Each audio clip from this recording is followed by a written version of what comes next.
हाय दोस्त, आपका हमारे चैनल पर स्वागत है। सुनिए, आईपीसी 498 दहेज ना मांगा और फिर भी पति और ससुरालियों पर लगा सकते हैं कुर्ता का आरोप। सुप्रीम कोर्ट का बड़ा फैसला।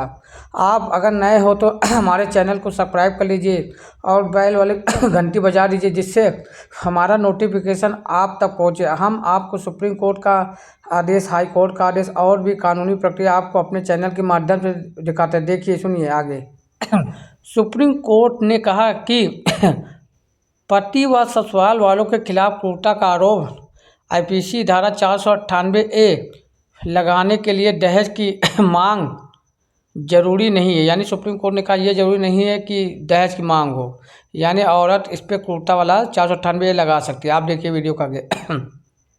आईपीसी की धारा 498 के तहत क्रूरता साबित करने के लिए दहेज की मांग जरूरी नहीं है। सुप्रीम कोर्ट ने कहा कोर्ट मानसिक या शारीरिक प्रताड़ना पर भी 498 लागू होगी, यानी कोर्ट मानसिक और शारीरिक रूप पे भी लागू कर सकता है। सुप्रीम कोर्ट ने आंध्र प्रदेश हाई कोर्ट का फैसला पलट दिया। यानी सुप्रीम कोर्ट ने किसका फैसला पलटा? आंध्र प्रदेश हाई कोर्ट का फैसला पलट दिया। आप देखिए वीडियो को आगे।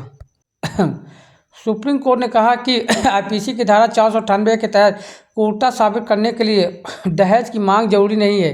यानी ये साबित करने के लिए दहेज की मांग जरूरी नहीं। यह फैसला जस्टिस विक्रम नाथ और जस्टिस प्रसन्ना बी बराले की पीठ ने दिया। यानी जस्टिस प्रसन्ना और विक्रम नाथ ने के पीठ ने दिया। कोर्ट ने कहा कि 498 का मूल उद्देश्य महिलाओं को पति और ससुराल पक्ष की, यानी इसका मूल उद्देश्य पति और ससुराल पक्ष की क्रूरता से बचाना है। यह जरूरी नहीं कि क्रूरता सिर्फ दहेज की मांग से हुई हो।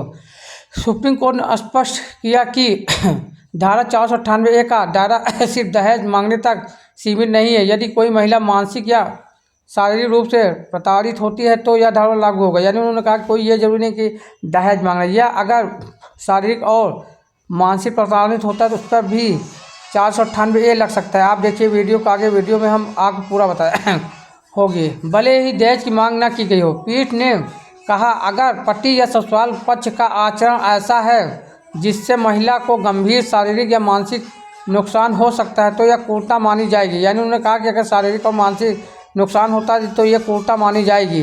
यानी सुप्रीम कोर्ट ने कहा इस मामले में उसने आंध्र हाई कोर्ट का फैसला को पलट दिया। देखिए वीडियो का पलटा आंध्र प्रदेश का फैसला है। यह मामला आंध्र प्रदेश से जुड़ा। हाई कोर्ट ने एक व्यक्ति और उसके परिवार के खिलाफ दर्ज एफआईआर को रद्द कर दिया था। अदालत ने कहा था कि क्योंकि दहेज की मांग नहीं की गई थी, इसलिए 498 का उन्होंने हवाला दिया। दहेज मांग नहीं की गई इसलिए 498 क्रूरता लग सकता है। कोई ज़रूरी नहीं कि दहेज जरूरी हो, इसलिए 498 का मामला नहीं बनता है। लेकिन सुप्रीम कोर्ट ने इस फैसले को खारिज कर दिया। सुप्रीम कोर्ट ने इस फैसले को खारिज कर दिया। पत्नी के अपील पर सुनवाई के बाद कोर्ट ने कहा कि क्रूरता के अन्य रूप भी अपराध की श्रेणी में आता है। यानी कहा उन्होंने कहा 498 नहीं, लेकिन हाई कोर्ट ने कहा, सुप्रीम कोर्ट ने इस मसले से खारिज कर दिया। कहा नहीं, ये जरूरी नहीं है कि दहेज है, ऐसे भी कई मामले में बनता। पत्नी का अपील पर सुनवाई के बाद को क्रूरता के अन्य रूप भी अपराध की श्रेणी में आते हैं।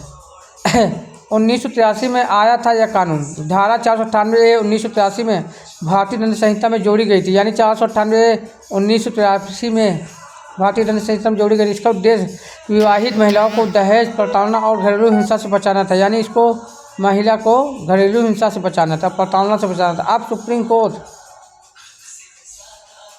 कोर्ट के इस फैसले से महिलाओं को ज़्यादा कानूनी सुरक्षा मिलेगी। यानी अब उससे जो सुप्रीम कोर्ट ने फैसला दिया, इससे सुरक्षित महिला महसूस करेंगी। साथ ही यह साफ भी हो गया कि दहेज की मांग न होने पर भी 498 के तहत कार्रवाई हो सकती है। यानी ये जरूरी नहीं है दहेज, इस पर 498 के ऐसे भी कार्रवाई हो सकता है। सुप्रीम कोर्ट ने कहा अगर कोई मानसिक और शारीरिक प्रताड़ना दिया, लेकिन इसको गलत यूज ना करें महिलाएं। सुप्रीम कोर्ट तो